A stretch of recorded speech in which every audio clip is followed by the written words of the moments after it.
자극적인 음식, 과식, 폭식에 소화기가 뿔났다. 속이 쓰리고 소화가 힘든 위장부터 중요한 순간 화장실로 달려가게 만드는 예민한 대장까지 당신의 불편한 속을 진단해드립니다. 근에서 방심하기 쉽고 그래서 더 위험한 현대인의 고질병 소화기 질환. 위장부터 대장까지 속이 편안한 하루를 만드는 방법을 내과 전문의 홍정범 원장과 함께 알아봅니다.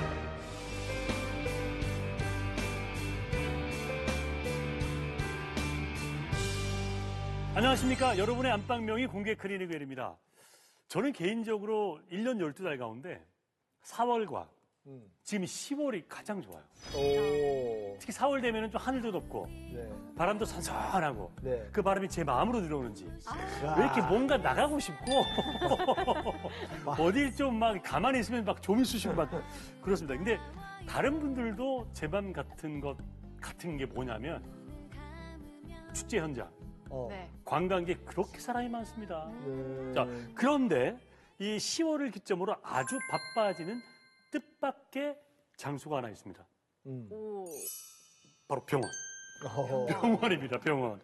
이 병원업계에서는 10월 이후로 이 건강검진 성수기라고 부른다고 그러는데, 그러니까 12월 되면 막 복잡해지니까 그 전에 좀 하루라도 빨리 가서 좀 받자 이렇게 생각을 하면서도 이제 가려니까 막상 좀 두렵기도 하고 약간 귀찮기도 하고 일정 꼬이면 더 이상해지고 막 그렇죠. 그래서 저희가 건강검진의 계절에 맞게 여러분을 좀 꼼꼼하게 체크할 소화기 질환도 좀 해드리고 그리고 꼭 우리가 건강검진을 반드시 받아야 되는 그 이유도 하나하나씩 소개를 해드리겠습니다. 식도부터 위, 대장까지 여러분의 속을 편안하게 만들어드릴 오늘의 명의 소개합니다. 홍정범 원장님, 어서 오십시오. 반갑습니다. 안녕하십니까. 안녕하십니까. 오랜만에 뵙습니다, 원장님. 네, 반갑습니다. 예. 속이 불편하세요? 네, 지금 처음 시작하려 하니까 네. 과민성 대장증후군인지 배도 좀 부글부글하고 네. 위도 좀 불편한 것 같습니다. 네. 좀 긴장한 것 같습니다. 에이, 워낙 방송을 잘하시고 또 친절하게 설명을 잘해주셔가지고 아이고, 오늘도 감사합니다. 저희가 좀 기대해봐도 되겠습니까? 어떤 각오로 네. 임하셨습니까? 위대장 질환은 누구에게나 이제 겪을 수 있는 매우 흔한 질환이기도 하고요. 또 위대장암은 누구에게나 걸릴 수 있는 매우 무서운 질환이기도 합니다. 오늘은 이처럼 위대장 질환과 위암에 관해서 여러분들과 유익한 시간을 나눠보고자 합니다. 잘 부탁드립니다. 네. 감사합니다. 감사합니다. 네, 홍정범 원장님의 등장과 함께 카카오톡 플러스 친구 채팅방도 문을 열었습니다. 이미 다 손에 들고 켜고 계시죠? 궁금한 점 남겨주시면요. 저희가 원장님의 답변을 받아서 안방으로 전달해 드릴 테니까요. 또 많이 참여해 주시기 바랍니다. 자, 그럼 저희는 우리 속을 편안하게 다스리러 한번 출발해 보도록 하겠습니다. 소화기를 튼튼하게 지키는 방법 첫 번째 키워드로 알아볼게요. 위 내시경 검사. 자, 이게 왜 첫 번째 키워드일까요? 건강검진을 받으러 갈 때, 나 이것 때문에 조금 미루는 분이 가장 많은 게 바로 위내시경 검사. 왜냐하면 이제 그 위내시경 검사하려면 전날 스케줄을 좀 조절해야 되는데 이게 안 되는 분들도 계시고 또 무서워서 못하는 분도 계세요. 맞습니다. 근데 원장님 제 주위에 실제로 네. 키도 아주 크시고 등치도 아주 좋고 인물도 너무 좋아요. 네. 운동도 잘해. 인기도 좋아. 옆에 계신 우리 모분인데 근데 이분이 무서워가지고 수년째 위내시경을 못 받으셨대요. 네. 홍 원장님, 네. 염종석 위원님이 잘 들리게 위내시경 검사가 꼭 필요한 이유를 좀 크게 얘기 좀 해주세요. 네, 알겠습니다. 위내시경 검사로 일단 알 수 있는 질환에 대해서 먼저 말씀드리는데요. 위내시경 검사는 주로 위와 식도 그리고 십이장 등의 질환이 의심이 될 때 또는 검진을 하기 위해서 많이들 하고 계신데요. 네. 그렇기 때문에 우리가 위내시경으로 알 수 있는 질환들도 식도염, 식도암, 위염, 위암, 위궤양, 위출혈성 질환 그리고 십이장 궤양 등이 있습니다. 네. 그러니까 위 내시경 검사를 통해서 다양한 질환들도 알 수 있지만 또 가장 흔한 게 역류성 식도염이 아닌가 싶어요. 이게 뭐 어린아이도 생기고 어르신들도 생기고 남녀노소 구분이 없더라고요. 왜 이렇게 흔하게 생기는 건가요? 역류성 식도염은 잘 아시다시피 굉장히 많이 흔한 질환인데요. 현대사회에서 급격히 증가하고 있는 질환이기도 합니다. 그 원인은 매우 다양해서요. 일상생활에서의 스트레스가 가장 큰 원인으로 지목이 되고 있고 불규칙한 생활 패턴, 그리고 맵고 짠 음식 등을 드시는 식생활, 과식, 폭식, 그리고 흡연, 음주 등을 들 수 있는데요. 그리고 우리가 밤에 맛있게 먹고 소화가 되기도 전에 바로 잠자리에 드는 일도 역류성 식도염을 가속화시키는 일이라고 볼 수 있습니다. 네. 술 많이 드시고 취해가지고 푹 주무시는 분들. 대표적이죠. 자, 역류성 식도염 이야기 하시는데, 이 역류성 식도염 증상이 보통 보면 사람들이 알기로는 좀 가슴이 타는 것 같아. 또 목에 뭐 걸린 것 같아. 이런 거 말씀하시는데, 네. 이 어떤 증상이 나타나면은 역류성 식도염을 의심해 봐야 될까요? 역류성 식도염의 일반적인 증상으로는 방금 강 박사님께서 얘기하셨던 뭐 속쓰림, 소화불량, 그리고 신물이 올라오고 트름의 빈도가 잦아지는 등의 증상이 있습니다. 그리고 이런 일반적인 증상 외에는 가슴 통증, 그리고 만성 기침이 계속되는 경우도 있는데요. 감기약을 먹어도 낫지도 않고 가슴 쪽에 지속적인 통증이 있는 경우 심장 질환으로 오인될 수 있기 때문에 전문의와 상의하셔서 검사를 꼭 받아보셔야 합니다. 네. 주위에서 얘기를 좀 많이 들었는데 역류성 식도염이 있을 때 약을 먹고 이러면 또 좀 잠잠해졌다가 네. 또 어떨 때 또 툭 튀어나오고 네. 꼭 불치병 같습니다. 네, 불치병은 아니고요. 저 역시도 병원에서 진료를 하는 동안에 매번 환자분들이 이제 저한테 묻는 질문이기도 합니다. 역류성 식도염은 약을 복용을 하면 그 증상이 개선이 되고 좋아지는데요. 그렇지만 보통 생활습관의 교정 같은 비약물적인 치료도 같이 동반되게 시행을 하셔야 됩니다. 네. 치료를 약으로만 해결하려고 한다면 평생 약을 복용하기에는 드물지만 또 부작용이 생길 가능성도 있기 때문에 생활습관 교정으로 음식을 조절을 하고 꾸준한 관리를 하고 최소한의 약물 치료를 하는 것이 재발을 줄이는 가장 중요한 일이라고 생각드립니다. 네. 원장님 병원에 찾으시는 환자분 중에 뭐 위염도 있을 것이고 장염도 있을 것이고 뭐 여러 가지가 있습니다만 그 중에 역류성 식도염 환자분들은 한 퍼센테이지로 따지면 어느 정도 될까요? 제가 이 소화기 내과를 해서 그런지 네. 뭐 특히 뭐 다른 병원에서 이제 역류성 식도염이 좀 낫지가 않아서 오는 분들까지 네. 포함을 한다면 저는 일단은 꽤 한 반수 정도가 그렇죠. 그렇지 않을까 싶습니다. 네. 그래서 저희 회사에서도 막 그래요. 심장이 아프다고. 너무 아파가지고 이게 심장병 아니지 이렇게 아까 오해하시는 분도 계시고 네. 목이 너무 따가워가지고 네. 왔다 뭐 식도염 아닌가 뭐 이런 분들도 계시는데 이게 다 역류성 식도염의 증상과 비슷하더라고요. 그렇습니다. 예. 네. 이거를 좀 완전하게 좀 작별할 수 있는 탈출법은 없습니까? 역류성 식도염이 보통 증상이 약할 때에는 대부분 약을 먹고 생활습관 교정을 하게 되는데요. 호전이 느릴 경우에는 장기적인 약물 치료도 같이 동반이 돼야 됩니다. 이 같은 치료에도 불구하고 역류 증상이 지속이 되거나 아니면 합병증을 동반한 경우에는 수술적인 치료도 같이 고려를 해야 됩니다. 예. 이 역류성 식도염 무엇보다도 꾸준한 자기 관리가 중요한 질환이기 때문에 본인 스스로의 노력이 매우 중요하다고 하겠습니다. 예. 여기서 역류성 식도염 증상을 완화시킬 수 있는 몇 가지 굉장히 중요한 생활 습관이 있는데요. 좋습니다. 예. 네. 첫 번째는 음식을 먹고 바로 눕지 않아야 한다. 첫 번째는 음식을 먹고 바로 눕지 않아야 한다라는 것인데요. 우리 몸은 똑바로 누우면 식도와 위가 평행을 이루고 중력이 수평해지게 되는데 이때 역류성 식도염이 있는 경우 식도 조인근이 느슨해진 상태로 음식물이 역류를 해서 네.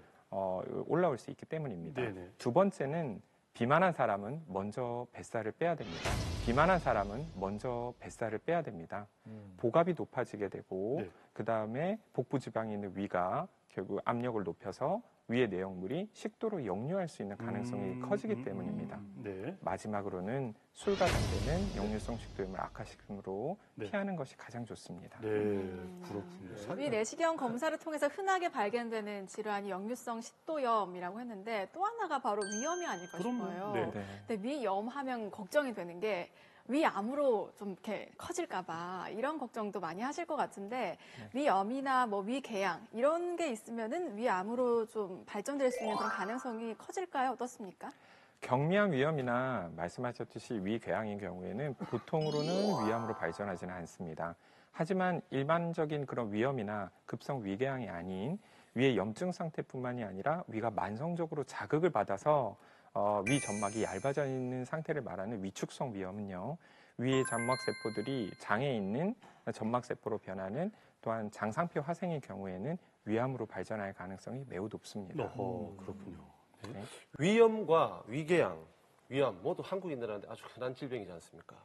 저도 위내시경 이 검사를 안 받은 지 너무 오래돼가지고 네. 사실은 걱정이 정말 크거든요. 얼마나 안 받으셨어요? 한 6, 7년 된 것 같아요. 왜 안 받으셨어요?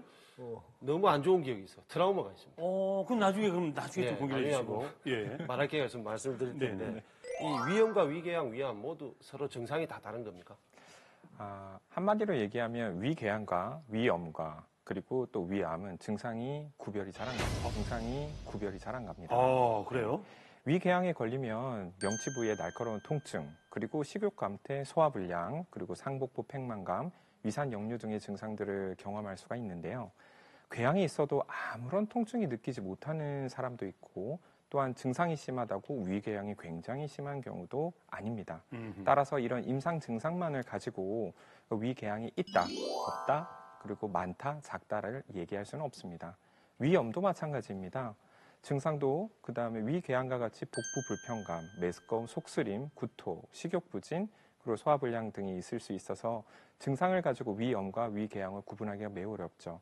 따라서 위암도 마찬가지입니다. 잘 구별이 가지는 않습니다. 따라서 정확하게 내시경 검사를 통해서 확진이 필요하게 됩니다. 정말 그렇죠. 예. 그러니까 더 무서워지는 거지 이제. 네. 2017년도에 위염으로 우리나라에서 치료받은 사람이 530만 명. 2017년에 네. 지지난해 네, 위염으로. 530만 네. 이게 흔하고 또 그러면서도 이 무서운 위염. 네. 이게 어떻게 좀 치료를 잘해야 될 텐데 홍 원장님 좀 좋은 방법을 말씀해 주시죠. 네. 먼저 위염은 위산분비 억제제나 아니면 점막보호제 등의 약물 치료를 먼저 시행을 하고요. 생활습관 교정도 같이 병행을 해줘야 됩니다. 네. 위궤양의 경우에도 위염과 같은 치료를 하면서 헬리코박터 파일로리의 감염 치료를 또한 무조건 해줘야 되고요. 그리고 위궤양 합병증에 대한 내시경적인 치료뿐만이 아니라 수술적인 치료를 해야 되는 경우도 간혹 있습니다. 수술적인 치료. 네. 근데 사실 위라는 거는 우리가 먹는 거하고 가장 직접적으로 연관이 있지 않습니까? 맞습니다. 그죠? 그러니까 예를 들어 우리나라가 특히 뭐 단짠, 맵짠, 뭐 이런 음식들이 많고 맞습니다. 또 짜거나 찌개나 뭐 이런 국 요리. 맞습니다. 또 우리 김치처럼 발효 음식. 네. 네. 뭐 먹지? 안 그래요? 그러면서 술, 담배. 네? 많다고 담백한 음식은. 물론. 대표적으로 우리나라에 그렇게 많이 먹는다는 거죠. 자, 원장님 그러면 뭘 좀 먹어야 되고 뭘 먹지 말까요? 말씀을 하셨는데요. 지금 좋아하는 음식들을 굳이 다 좋아하는 얘기를 하셨는데 좋아하는 음식들을 얘기하셨는데 환자분들이 무엇을 먹으면 가장 좋겠습니까 하고 외래에서 늘 많이 질문을 받습니다. 네. 하지만 이제 위에 좋은 음식을 찾아서 그것만 먹는 것보다는 안 좋은 음식을 찾아서 먼저 그 음식을 덜 먹어라라고 이제 이야기를 드리는데요. 네. 그게 방금 얘기하셨던 맵고 짠 음식, 그리고 산도가 높은 과일 주스, 그리고 식초 등의 자극적인 음식이나 탄 음식, 그리고 카페인 섭취 등을 피하는 것을 권유를 드리고 있습니다. 또한 뭐 양배추나 시금치, 브로콜리 같은 섬유질이 풍부한 음식들이 굉장히 위에 도움이 된다고 하니까 꼭 챙겨 드시기 바랍니다. 원장님 솔직히 말씀해 보세요. 원장님 제일 좋아하는 음식이 뭐예요? 삼겹살. 자, 삼겹살인데 숯불이 좋아요? 프라이팬이 좋아요? 숯불이 좋죠. 숯불이 많이 직화 삼겹살에 약주도 조금 하시나요? 가끔 하시고. 네. 원장님 속은 괜찮으십니까? 저도 정기적으로 검진을 꼭 받고 있습니다. 그렇군요. 알겠습니다. 이 말을 왜 드렸냐면 오늘 우리의 소화기를 지켜주실 우리 홍정범 명의께서 이겁니다. 우리 주위에 뭘 먹으면 좋더라, 뭘 먹으면 안 된다더라 이런 속설들이 너무 많아서 이 속설들을 지금부터 타파해보도록 하겠습니다. 쓰린 속을 다스려줄 진실과 오해, OX 퀴즈! 자, 좋습니다. 그럼 먼저 첫 번째부터 한번 풀어보죠. 1번, 첫 번째 문제. 여러분도 푸십시오, 여러분도. 역류성 식도염이 있으면 왼쪽으로 누워 자는 게 좋다. 이거 헷갈리거든. 아, 이거 진짜 헷갈리거든. 맞으면 틀리면 X. 하나, 둘, 셋. 짠. OXX. 자, 손호사님, 정답을 들어주십시오. 정답은 뭡니까? 답은 O입니다. O이잖아요. 그러니까 우리가 흔히 알고 네. 이렇게 왜 위가 왼쪽으로 이렇게 있어서 그렇다라고 네. 일반인들은 아는데 맞습니다. 그것과 연관이 있습니까? 아, 맞습니다. 예. 음식을 소화시키는 위는 왼쪽으로 불룩 튀어나온 모양을 하고 있습니다. 네. 때문에 왼쪽으로 누워서 자면 네. 위 안에 남아있는 음식물들이 위에 왼쪽으로 내려가면서 네. 수면 중 음식물이 식도 위로 올라가는 것을 네. 조금 역류할 위험이 줄어들게 되겠죠. 네. 네. 근데 이제 네. 이게 참 좋은데 이게 안 되는 이유가 있어요. 처음에 이제 잠은 왼쪽으로 잤는데 사람이 그렇게 개인적으로 계속 자지는 않거든요. 그렇죠. 네. 자기도 모르게 이렇게 바로 누웠다가 오른쪽 누웠다가 하기 때문에 왼쪽으로만 계속 누워 잠다면 참 좋긴 한데. 자, 두 번째 문제. 기름진 안주는 늘 친구들하고 싸우는 얘기인데 제가 이게 기름진 안주는 술 마실 때 위를 보호한다. 아, 자, 맞으면 어떻게 됩니까? 그럴듯해요. 네. 하나, 둘, 셋. 짠. XXO. 그렇게 이야기하면서 틀리도록 해야지. 자, 홍 원장님. 네. 자, 정답을 공개해 주십시오. 답은 X입니다. 봐, 내가 다섯 개다 일부러 그럴듯한데? 왜 그렇습니까? 예, 기름진 안주는 일단 술을 마실 때 위에 보호해준다라는 속설은 네. 사실이 아닙니다. 왜냐하면 기름진 안주는 소화기에 일단 소화관에 부담을 많이 주게 되고요. 네. 열량 과다로 음흠. 또 위나 간에 좋지 않은 영향을 미치기 때문에 네. 지방간을 유발할 수도 있습니다. 어허. 그래서 기름진 안주는 술을 마실 때 위를 보호하지 않습니다. 아, 네. 근데 이거 뭐 대본에 없는 질문인데요. 네. 그럼 술을 마실 때 어떤 안주를 드셔야 오히려 뭐 참 바보 같은 질문이지만 좀 위를 보호할 수 있는 우리 이런 거 있잖아요. 왜 술 네. 먹기 전에 우유 한 잔 마시면 위벽을 발라준다라더라. 아, 저는 아니죠. 말을 먼저 먹고 하면 좋다고 하더라. 네. 뭐 이런 게 있거든요. 네. 일단 술을 적게 마셔야죠. 술 드실 때 위에 도움되는 음식은 있을 수가 없는 건가요? 과용하는 음식들은 모든 음식들이 다 도움이 되겠지만 네. 술도 마찬가지로 네. 과하게 드신다면 당연히 위에 부담을 주겠죠. 네. 어떤 음식을 먹어서 술이 괜찮다 하는 의미보다는 네. 술을 술을 적게 먹고 네. 음미하는 정도로 마시는 게 네. 더 좋겠죠. 과음은 안 되는 물을 게 주세요, 좋습니다. 물. 아, 물을 네, 물도 물은 좋습니다. 마시면 되죠. 근데 자, 다음 갑니다. 세 번째 문제. 저 이거 처음 들어보는데요. 이거 어르신들이 그럴 수가 있어요. 찹쌀을 먹으면 여러분, 찹쌀을 먹으면 위염 치료에 도움이 된다. 아, 이건 진짜. 맞으면 O, 틀리면 X. 하나, 둘, 셋. 짠. 오렉스. 야, 다 맞거나 다 틀릴 것 같은데. 저 쓰리던데요. 그래요? 자, 원장님, 정답은 뭡니까? 정답은 답은 O입니다. 와, 어려워요. 어때서 그렇죠? 좀 많이 어려운데요. 네. 찹쌀은 일반적인 쌀과 달리 비교해 보면 익혔을 때 수분을 많이 가지고 있고 약간 쫀득한 느낌을 준다고 예. 합니다. 그 위 벽을 덮어주는 역할을 해서 음. 위염이라든지 뭐 불편감 때문에 속이 네. 거북해서 식사를 못하는 사람들한테 좋다고 하는데요. 네. 위산과다나 급성 위염인 환자들에게 일반 쌀 대신 찹쌀죽을 만들어 먹기를 추천하는 이유도 이에 해당한다고 합니다. 술 먹기 전에 네. 찹쌀죽을 한 그릇 먹고 네. 술을 적게 드셔야 된다고. 아니, 제 아는 많이 마시기 위해서. 어머님이 그러시더라고요. 술 먹고 나서 네. 숭늉이나 쌀뜨물 있잖아요. 그걸 먹어주면 좋대요. 잘 풀린다 그러더라고요. 그게 물이잖아요. 자, 다음 갑니다. 네 번째. 대장 용종 수가 많으면 대장암 발병률이 높아진다.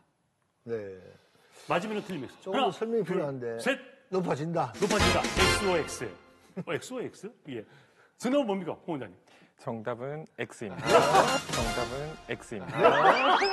아니, 강 박사님은, 내가 틀려. 강 박사님 틀리시면 이상하잖아요. 전공인데 틀렸는데. 전공이신데? 아니, 설명을 좀 해줘야 돼요. 아니, 그 설명은 네, 우리 네. 홍 원장님께서. 맞습니다. 예. 이제 대장 용종의 개수는 질병과 연령에 따라서 달라지는 것뿐 대장암 발병률과 비례하지는 않는데요. 네. 그런데 대장암의 가족력이 있다면 유전성 대장암 중에 다수의 대장 용종을 발생시키는 그런 동반하는 대장암이 발생될 수 있습니다. 예. 이런 경우에는 정밀 검사 등을 시행해 보는 것이 좋겠죠. 네. 강 박사님 이야기도 일부분의 일리가 있습니다. 그 박사님 얘기 한번 들어보죠. 아니, 이제 용종수하고는 어떻게 돼요? 대장 용종수가 많으면 네. 아무래도 거기서 이제 암으로 발전할 수 있는 가능성이 그렇죠. 많아지기 때문에 네. 저는 그렇게 들은 건데 네. 네. 결국 직접적인 연관이 없다니까 틀린 거죠. 자, 이거는 진짜 저도 많이 다퉜던 질문입니다. 네. 5번째 질문. 수면 내시경 검사를 자주 하면 기억력이 떨어진다. 그럴듯한데 원래는 수면 내시경 검사를 하면 기억력이 떨어지는데 제가 자주를 좀 넣었어요. 자주 넣네요. MC의 권한으로 자주를 넣었어요. 자, 마지막으로 틀리면서 하나, 둘, 셋. 오렉스. 자주라고 했는데도. 문맥을 다 읽었어요. 네. 정답은 뭡니까, 원장님? 정답은? 네, 정답은 X입니다. 다 맞추셨습니다. 예. 예, 수면 내시경 검사를 하면 기억력이 떨어진다는 속설이 굉장히 많고 네. 아직도 저희 외래에서 내시경 자주 해도 됩니까? 하고 네. 맨날 물어보시는 분들이 네. 많습니다. 네. 그래서 이거는 사실이 아닙니다. 수면 내시경 시에 사용하는 약은 순간적으로 진정 상태를 유도하는 약물로서 네. 인체 내에서 유해 작용을 거의 하지 않는 것으로 되어 있고요. 네. 기억력 감소에 전혀 영향을 미치지 않는 것으로 되어 있습니다. 네. 또 스스로 호흡을 할 수가 있고 의식을 읽는 시간도 굉장히 짧은 시간이기 때문에 네. 기억과 관련된 문제는 걱정할 필요가 없을 것 같습니다. 네. 네, 자 언제쯤 5개 만점에 5개를 다 맞출 수 있는 날이 올지 오늘도 참 속이 쓰립니다. 하지만 쓰리고 불편하고 더부룩한 속을 편안하게 다스리는 방법 계속해서 알아보도록 하겠습니다. 소화기 건강을 지키는 두 번째 방법, 두 번째 키워드입니다. 대장 내시경 검사. 여튼 대장암을 발견하기 위해서는 꼭 대장 내시경이 가장 좋은 방법이 아닌가라는 생각이 드는데요. 홍 원장님, 네. 대장 내시경을 통해서 대장암 또 그 외에 어떤 질병들을 우리가 찾아낼 수 있습니까? 대장 내시경이라고 하면 일반적으로는 대장암이나 용종 때문에 많이들 이 검사를 해야 된다라고 알고 있는 경우가 많지만 네. 실제로는 대장 내시경을 통해서는 대장암뿐만이 아니고 네. 용종뿐만이 아니고 궤양성 대장염, 크론병, 그리고 장결핵, 대장용종, 개실염 등의 대장 내 발생할 수 있는 다양한 질환들을 발견할 수 있을 뿐만이 아니라 네. 일부는 치료도 가능하죠. 그렇군요. 네. 자, 지금 이곳에 앞서 살짝 소개를 해드렸습니다만 그렇게도 외면하고 싶었고 도망가고 싶었던 그 내시경을 그토록 집요하게 꼬시고 속이고 협박하면서 협박하고. 우리 PD와 작가의 협박성 권유로 받게 된 분이 있습니다. 염의원님. 예. 근데 진짜 아까 6년, 7년 만에 받았다고요? 그렇죠. 한 6년, 7년 된 것 같습니다. 그게 위내시경이 그렇고. 대장 내시경은 요번에 처음 받아봤어요. 대장 내시경 처음 받아봤습니다. 예. 왜 그러셨어요, 그래? 많이 무섭습니다. 많이 겁나고. 아니, 그래. 조금 설명을 하자면 예. 위 내시경 검사를 제가 92년부터 이제 선생활을 했는데 예. 1년에 한 번씩 구단에서 이제 선수들 단체로 다 봤거든요. 예. 그때 위 내시경 검사 저는 절대 안 받았어요. 왜요? 그냥 약 먹고 우리 조영 검사? 예, 조영술 그거만 예. 했었거든요. 생각해 보니까 이게 뭘 끼우고 호수를 넣는다는 게 저 못하겠더라고요. 칫솔 지나다가 우리가 혓바닥만 긁어내도 예. 막 구역질이 나오는데 예. 도저히 못해요. 겁이 날 것 같아가지고 예. 한 번도 안 해봤는데 네. 요번에 말씀하신 대로 네. 하도 뭐 협박은 아니지만 협박 아닌 협박 예. 이걸 안 하면 제가 네. 여기에 못 나올 것 같아요.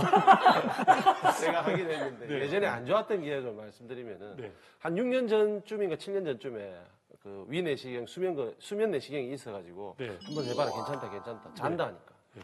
그래서 한번 큰 마음 먹고 갔었는데 분명히 그러니까 약을 마취제를 넣고요. 제가 정신이 분명히 있었는데 침대를 끌고 들어가더라고요. 네. 그 검사하는 곳을. 네. 그걸 검사에 누워 있었어요. 근데 정신은 있는데 이걸 호수 넣기 전에 딱 그 고정시키는 게 있지 않습니까? 예. 그걸 탁 하는데 막 숨이 턱 쇼크 비슷하게 오는 거예요. 예.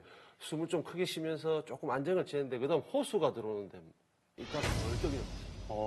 벌떡 일어났는데 그때 기억이 의사 한 분하고 네. 간호사 두 분이 예. 머리를 침대에 맞추면 안 그래가지고 되는 했어요? 그래가지고 그 이후에 정신이 없었는데 깨고 나니까 다 했다 하더라고요. 아. 다행이다. 나는 그걸로 예. 나는 그냥 가는 줄 알았는데 다행이다. 그러면서 그때 트라우마가 생겼어요. 원장님 저런 경우가 네. 술 많이 드시는 분 수면 내시경이 잘 안 되죠. 네, 그렇긴 합니다.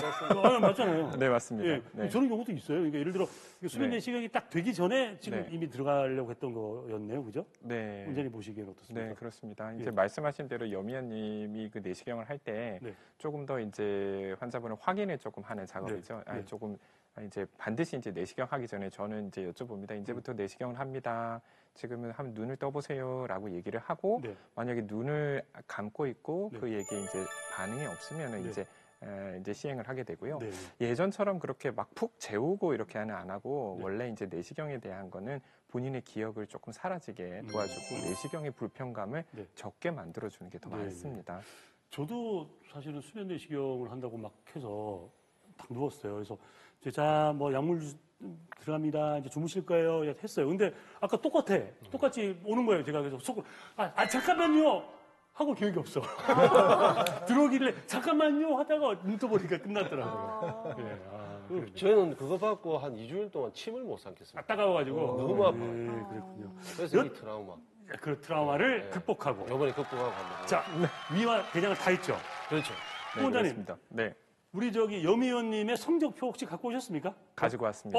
자, 여미원님은 모르시죠 지금? 모르죠. 모르죠. 긴장됩니다. 그 성적표를 지금 공개해 주십시오. 네, 여기 있습니다. 여미연님의 속사정.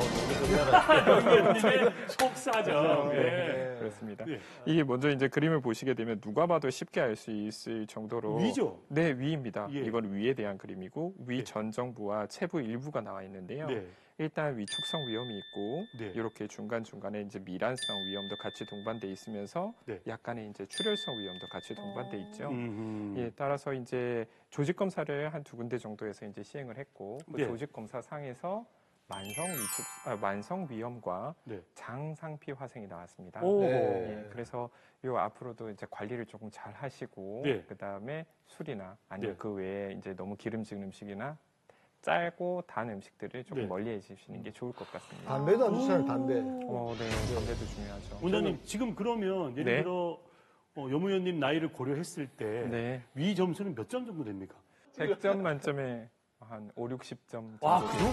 100점 만점에 한 5, 60점 정도. 와, 그 정도? 네. 많이 안 좋은 엉망입니까? 건데? 오. 네, 많이 안 좋진 않지만 관리를 하시고 아하. 네, 또한 본인께서 이제 음식 조절과 아까 네. 전에 말씀드렸듯이 그렇게 이제 조절을 하시면 더 좋을 것 같습니다. 오. 원장님 병원에 입원을 해서 치료를 받아야 됩니까? 아닙니다. 이제 생활 습관 교정이 가장 중요하기 때문에요. 예. 생활 습관부터 먼저 교정을 하시고 네. 건강을 관리하시는 게 가장 중요합니다. 여무연님 원래 맵고 짜고 한 거 좋아하세요? 아주 좋아하죠. 아주 좋아한다. 기름진 거. 예. 매운 거는 그렇게 별로 안 좋아하는 것 같은데. 기름진 거. 조금 짠 거는 좀 좋아하는. 이 음식 얘기하면 자다가도 일어난다. 뭡니까? 말씀하신 대로. 돼지고기. 삼겹살. 삼겹살. 그렇군요. 근데 그래서 지금 문제는 네. 저 상태가 뭐 약을 먹어도 이렇게 썩 좋아지지 않는다는 거죠. 그죠? 네. 더 나빠지지 않도록 해야 되는데 아하. 이것을 치료한다고 이게 뭐 다시 옛날처럼 이렇게 돌아가지는 않거든요. 그러니까 나빠지지 않도록 노력해야 관리를 해야 된다. 관리를 잘 하시면 됩니다. 저는 계속 그렇게 네. 가야 됩니까? 예. 50%를 가지고. 아닙니다. 이제 요 급성 미란이라든지 이제 출혈성 위험인 부분들은 대부분 이제 술을 조금 줄이시고 맵고 짜온 음식들을 멀리 하시게 되면 네. 훨씬 좋아집니다. 근데 지금 내재돼 있던 여러 가지 위축성 위험이라든지 조직 검사상 나왔던 장상피 화생의 부분들도 굉장히 심한 편은 아닙니다. 따라서 덜 나빠지도록 강 박사님께서 얘기하셨듯이 덜 나빠지도록 네. 음식 조절과 생활 관리를 하시는 게 가장 중요하다는 네. 뜻입니다. 네. 암 발생에 대한 걱정은 뭐 지금 안 해도 되겠죠. 일단은 뭐 아, 왜냐면 지금 말씀하셨듯이 6년 만에 네. 하셨기 때문에 예, 예. 맞습니다. 말씀하셨듯이 위축성 위험과 장상피 화생 위험은 일단은 뭐 암의 전구인 합니다. 네. 따라서 주기적으로 정기적인 검진을 통해서 확인해 보시는 게 가장 중요할 것 같습니다. 네. 1년 양을 하셔야 돼요. 네. 네. 그렇게 자, 하는 게 좋을 것 같습니다. 네. 염영석 의원의 속사정 첫 번째는 윗속사정. 이제 아랫속사정까지 한번 내려가 보도록 하겠습니다. 아랫속사정. 이게 네. 이거 혹이 있네요. 혹이 있는 것 같은데요? 염의원님의 이제 그 대장 내시경 소견입니다. 네. 대장 내시경은 이게 횡행 결장, 가로 결정이라고 하죠. 네. 횡행 결정에서 이제 한 1cm 남짓한 혹이 발견이 됐습니다. 예. 그래서 이 혹을 잘 이렇게 띄워서 이제 장벽과 분리시킨 다음 혹을 완전히 도려냈습니다. 네. 그래서 이제 변연부를 완전히 절제를 한 상태이고요. 그래서 이 조직검사상에서는 선종이 나왔습니다. 선종. 네, 저희도 선종이죠. 네. 이 뭐 흔히들 암의 씨앗이라고 불리우는 네. 저희도 선종이 나온 어? 것이죠. 아메 네. 씨앗이요? 그러면 뭐 예를 들어서 뭐 암 이러면은 전문 용어를 모르는데 뭐 악생인지 아니에요. 아닙니다. 그런 거는 예, 상관없어요. 그런 거는 절대 아니고 검진상 발견된 혹이었고 혹이 저희도 선종이기 때문에 네. 이게 뭐 재발 안 하도록 그러니까 다른 곳에 또 생깁니다. 네. 그러니까 정기적으로 검사를 하셔서 관리를 하시는 게 필요하다라는 뜻입니다. 저게 이제 혹이 네. 선종이 이제 자라서 돌연변이 거듭하면서 이제 암으로 될 수 있다는 이야기죠. 그러니까 맞습니다. 저런 단계에서 제거하면은 이제 암은 우리가 예방을 이렇게 철저하게 할수 절제를 있는 거죠. 하면 걱정 안 하셔도 됩니다. 그러면 뭐 1년에 한 번씩 저런 게 생길 수 있다는 거네요. 한 번 생기면 예, 그렇죠. 그래서 정기적인 검사 내용상에서는 염 의원님은 교과서적으로는 3년 정도 뒤에 네. 다시 이게 이제 2개 정도 더 있었거든요. 그래서 몇 개 있었습니까? 총 2개 총 있었죠. 2개. 예, 예. 그래서 3년 정도 뒤에 네. 다시 한번 해보시는 게 좋을 것 같습니다. 지금 이런 상황에서 이게 제가 모르고 계속 넘어갔다 이러면은 네. 계속 더 생기겠죠. 암 발생이 그렇죠. 높다. 이게 이제 아까 전에 처음에 이제 무섭게 설명드렸던 그 얘기입니다. 이제 암의 씨앗이 될 수 있다라는 저는 얘기죠. 이제 여기 공클에 감사를 해야 생명 그 담당 PD하고 작가한테 고맙다 그러고 특히나 그 결정적인 선택을 하게 해줬던 사모님한테 고맙다 하세요. 그래 되겠네. 혼이 많이 났습니다. 예, 왜 안 하려고? 사모님이 야단쳤대요. 왜 안 하냐고. 그래가지고 결정적으로 했대요. 겁나서 안 못하겠다. 그러니까 결과를 지금 보신 거잖아요. 네. 어떠세요? 좀 매년 가셔야 될 것 같아요. 야, 진짜 검사를 좀 일찍 했지 않습니까? 좀 네. 일찍 하고 그 기다리는 시간 동안 아마 아주 위험한 상황이면은 연락이 왔을 테다. 근데 연락이 안 왔기 때문에 그렇게 위험한 건 아닐 거다고 좀 안심은 했었는데 네. 지금 보니까 혹이 뭐 장난이 아니고 여면도 우리 스태프들을 그렇게 만만하게 보지 마세요. 방송을 위해서 뭐라도 할 사람들이에요. 농담입니다. 그러니까 종합적으로는 위 내시경은 염 의원님 매년 하셔야 되고 네. 네. 대장 내시경은 3년에 한 번 하십니다. 네, 그렇게 하시는 게 좋을 것 같습니다. 종합 판단입니다. 야, 오늘 뭐 여면님 방송 열심히 하십니다. 뭐 그럴 수밖에 없죠. 본인의 이제 궁금증이 나왔고. 잘하셨어요. 네. 그 궁금한 거 많으시죠? 창피하네. 아니, 뭘 속이 궁금합니까? 궁금한 거 여쭤보십시오. 뭐 왜 궁금한지. 방금 이제 얘기 좋은 말씀 많이 해주셔가지고 앞으로 검사를 열심히 받아야겠다는 생각을 좀 많이 했는데요. 저처럼 대장 내시경 검사를 하면서 용종을 뗐다는 사람들 얘기를 많이 들어봤거든요. 대장 용종은 왜 생기는 겁니까? 네, 맞습니다. 근데 용종을 뗀 사람들이 주위에서 어렵지 않게 볼 수 있죠.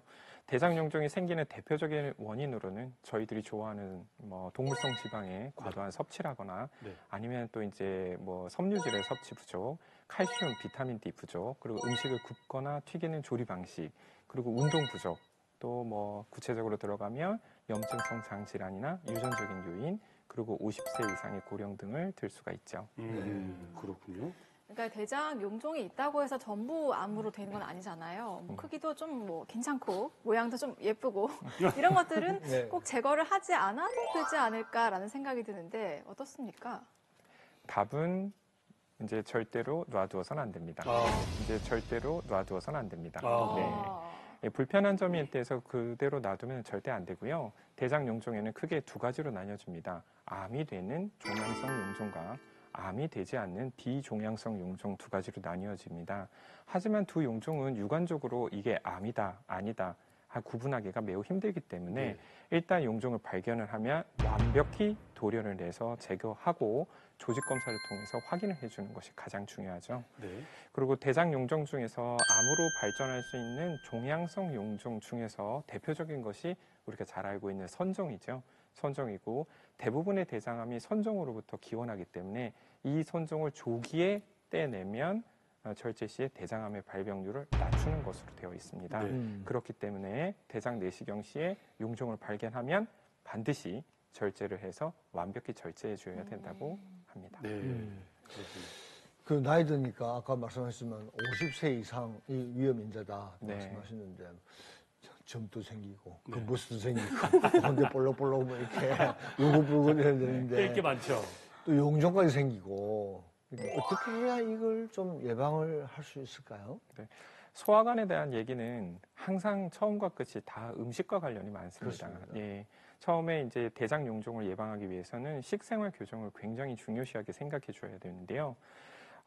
자극적인 음식이라든지 아니면 패스트푸드라든지 이런 것들을 조금 피하고 채식 위주의 식단과 적정한 과일, 제철 음식들, 견과류 같은 것들을 드시는 것이 좋습니다.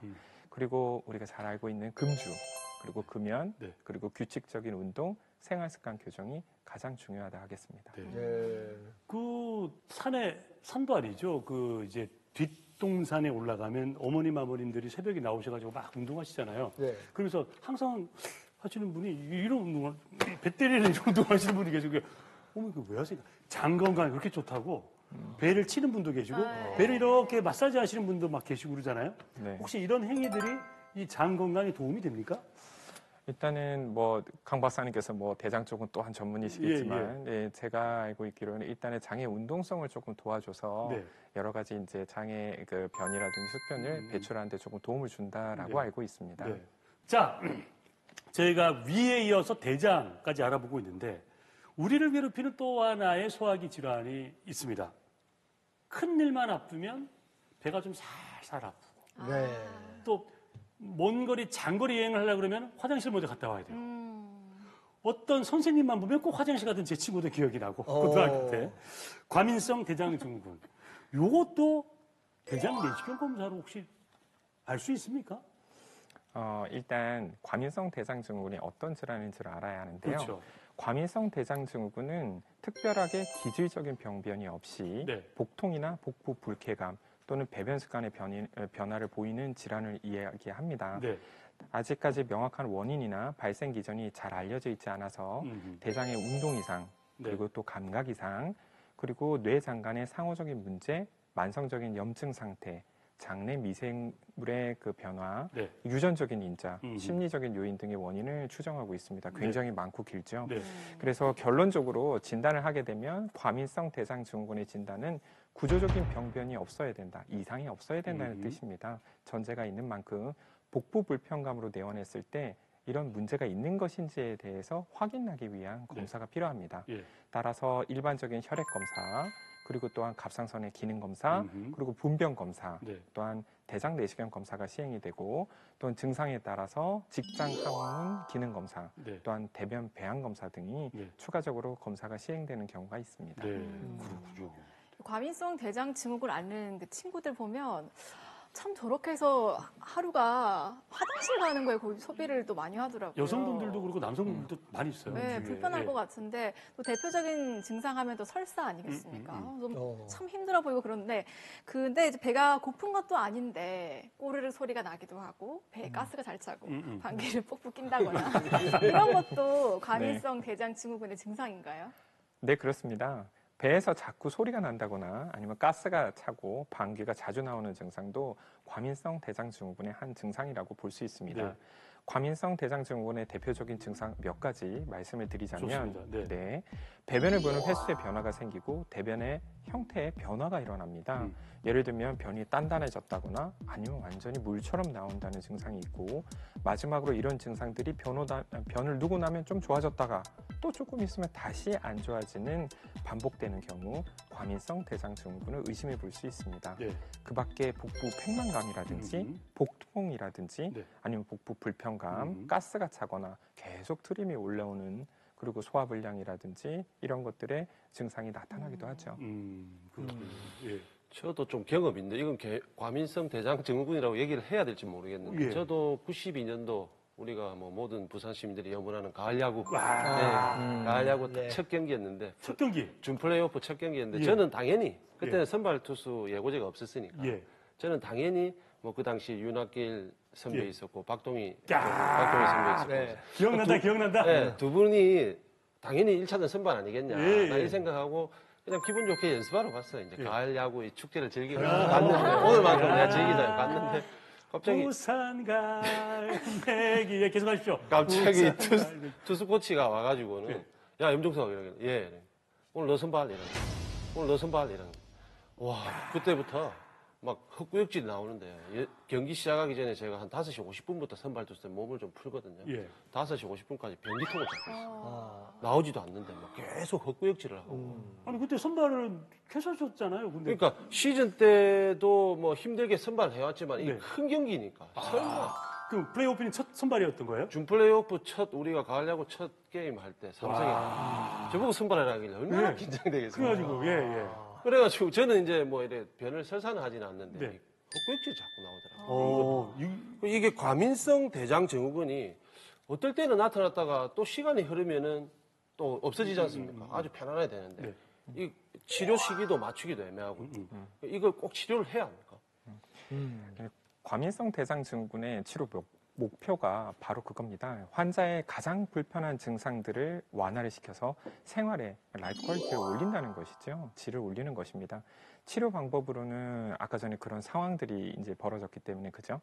일반적으로는 심리적으로 먼저 안정을 하셔야 됩니다. 그리고 정신적인 스트레스 해소에 노력해야 되고 규칙적인 식사라든지 규칙적인 배변 습관, 규칙적인 수면을 취하고 적절한 휴식과 운동을 취해야 되겠죠. 이렇게 관리를 해도 변화가 없다면 전문의하고 상의를 해서 증상에 따라 진경제라든지 지사제라든지 네. 그리고 또 생균제라든지 뭐 심지어는 뭐 항우울제도 복용할 수가 있습니다. 네. 아주 드물게 경우에 따라서는 정신과적인 진료가 필요한 네. 경우도 있죠. 네. 그나저나 그 여모 의원님 그 경기 어떻게 됐어요, 그래? 완봉승했습니다. 와! 진짜? 우리 이야. 혼자 다 던져서 우리가 4대 0으로 이겼습니다. 4대 0으로. 야, 그 구역질 나고 그랬는데도 불구하고 컨디션이 그렇게 안 좋았을 텐데. 또 우리 3만 가족이 또 이래 응원해 주시고. 예. 멋지다. 네, 모르겠는데 아마 잘하면 나을 거예요. 감사합니다. 네. 본인이 팔꿈치도 안 좋고 네. 145의 빠른 볼을 방망이 따라 합니다. 아니, 근데, 완봉을 했네. 근데 타자보다도 투수가 훨씬 긴장도가 높죠. 타자는 뭐 이게 얘기하다 보면 이제 또 다 틀린데 상황이 다 틀리지 않습니까? 타자는 사실 4타석을 뭐 3타석, 5타석 이렇게 들어가지 않습니까? 네. 이번에 못 쳐도 또 다음 칠 수가 있는데 네. 투수는 올라가서 물론 선발이 뭐 6이닝, 7이닝, 8이닝 던지지만 네. 당장 뭐 안타, 포볼, 안타 해가지고 점수 주게 되면은 강판입니다. 완전히 또 멘붕되지 않습니까? 예. 거기에 이제 제가 볼을 마운드에 잡고 던져야 플레이가 다 되니까 네. 모든 시선이 여기 다 있지 않습니까? 이 정신적인 이 압박감은 예. 어마어마한 거죠. 저기서 변기통 잡고 있다가 완봉승. 야, 요거는 진짜 비하인드 스토리 하나 내야 되겠네요. 진짜 이래 잡고 있습니다.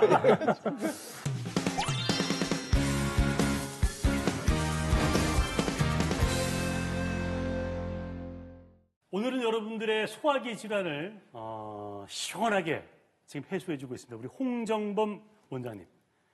남의 속만 들여다보고 살아오신 지 몇 년? 몇 년? 이제 한 10 몇 년 예. 10년 넘게 네. 남의 속만 들여다본. 그가 갖고 온 오늘의 황금 처방전은 뭘까요? 과연 뭐겠습니까, 여러분? 찹쌀? 아! 아까. 야, 박사님 역시 네. 똑똑하시네. 그냥 스피드인데 예. 아마 아닌 것 같아요. 찹쌀. 아까 답이 나왔으니까. 아니, 모르죠. 찹쌀일 수 있고. 여미원님, 저 92년의 기억을 좀 잠시 빼주시고 이제 변기통. 뭘까요? 준희 아나운서. 일단은 위에도 좋고 장에도 좋아야 되잖아요. 네. 삶은 양배추?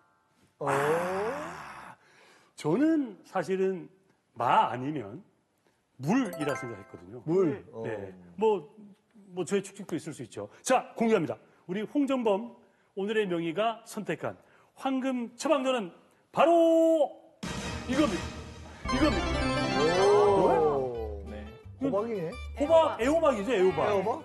이 애호박을 갖고 오셨어요? 네, 네. 애호박을 갖고 왔습니다. 이 애호박을 이제 황금 처방전으로 선택한 이유는요. 애호박 속에는 위의 점막을 회복을 도와주는 비타민 A와 그리고 염증을 가라앉히는 데 도움이 되는 비타민 E가 풍부하게 들어와 있으면서 대장암을 일으킬 수 있는 해로운 화학 물질로부터 세포를 보호하는 데 도움이 되는 또한 베타카로틴 그리고 비타민 C 예. 그리고 엽산 성분도 들어 있어서 네. 위 대장 건강에 매우 좋은 음식으로 알려져 있습니다. 근데 애호박 같은 경우에는 저 같은 경우는 이렇게 뭐 잘라서 굽는다거나 아니면 찌개에 넣고 그러거든요. 그렇지. 어떻게 좀 이거를 특별하게 먹는 뭐 건강한 방법 이런 게 있습니까? 애호박은 뭐 원칙적으로 자기가 좋아하는 기호대로 이제 드시는 게 가장 좋은데요. 네. 뭐 대표적인 방법으로는 뭐 믹서기에 갈아서 뭐 중불로 살짝 끓여가지고 수프를 만들어서 드시는 경우도 있고요. 오, 예. 또 찌거나 아니면 살짝 볶아가지고 반찬으로 또 저는 그렇게 먹고 드시는 좋아하고요. 섭취를 하셔도 매우 좋다고 합니다. 예.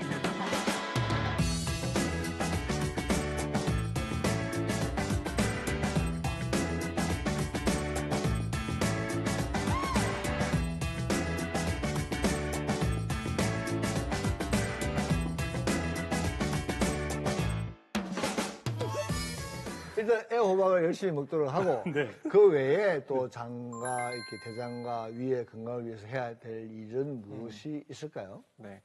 근데 계속 이제 저희가 강조하는 말들이 있습니다. 항상 음식을 조심해라. 그리고 식생활을 개선을 해라라는 것들이 굉장히 중요한데요. 위와 장의 건강은 마찬가지로 이제 우리의 식생활과 일상의 생활 습관과 매우 밀접한 관련이 있습니다. 적당한 운동도 해야 되고, 그 다음에 스트레스도 해소를 조금 해줘야지 한꺼번에 이렇게 뭐 다 바꿀 수는 없겠지만 조금씩 자기가 식생활도 개선을 해야 그 위와 또한 장 건강에 좋은 음식들도 좀 섭취를 하고 또 아까 전에 말씀드린 기름진 음식, 동물성 지방을 조금 멀리 해야 위와 장의 건강을 조금 더 도움을 줄 수 있고 저희가 건강한 삶을 살 수 있지 않을까 생각합니다. 네. 네, 오늘 홍정범 원장님과 함께 속을 다스려보는 시간 가졌는데요. 정말 속이 편안해지는 것 같습니다. 자, 마지막으로 아직까지도 속이 불편한 우리 부산 경남 시청자분들께 당부의 한 말씀 남겨주시죠. 네, 조금이나마 도움이 되셨으면 하는 바람으로 오늘 위대장에 대한 내용으로 말씀드렸습니다. 위대장 질환은 생활습관과 식습관과 매우 밀접한 관련이 있는 질환들이 많으니까 지금부터라도 조금씩 생활습관과 식습관 교정을 시도해 보시고요. 또한 큰 병이 나올까 두려워서 검진을 미루고 또한 꺼리시는 분들이 많으신데 위대장 질환, 나아가서는 위암과 대장암을 예방할 수 있는 가장 중요한 방법은 내시경 건강검진입니다. 꼭 주기적인 검진을 받으시고 이로 인해 암을 예방하시는 것을 추천드립니다. 네. 좋은 말씀 감사합니다. 준희 아나운서는 내시경 매년 받아요? 무서워요. 내시경 안 받아요? 사실은 저도 네. 오늘 염의원님께서 내시경 검사를 받았다는 얘기를 듣고 다행이다. 나한테 안 시켜서. 감동의 한숨을 내셨거든요. 근데 오늘 그 결과표를 보니까 저도 빨리 해야겠다는 생각이 듭니다. 염의원님 오늘 어떠셨습니까? 저는 일단 오늘 방송 전에 그때 받을 때 너무 편하게 잘 해주셔가지고 원장님께서 트라우마를 완전히 극복한 것 같습니다. 다행이다 정말. 네. 병원이 존재하는 그날까지 제가 1년에 한 번, 2년에 한 번 저는 저 병원만 가요. 저 병원에서만 원장님 병원에서만 저는 받으려고. 네. 감사합니다.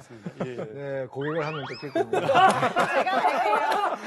제가 갈게요. 최고죠. 네. 집도 뭔데 뭐 그까지 가시고.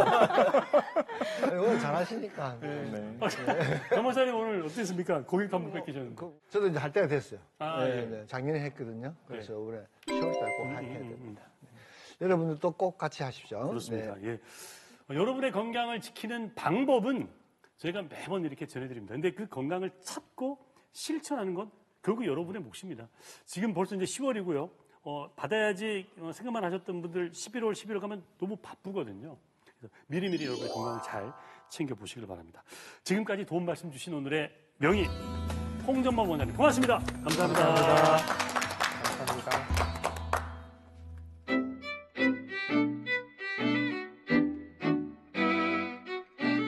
위염.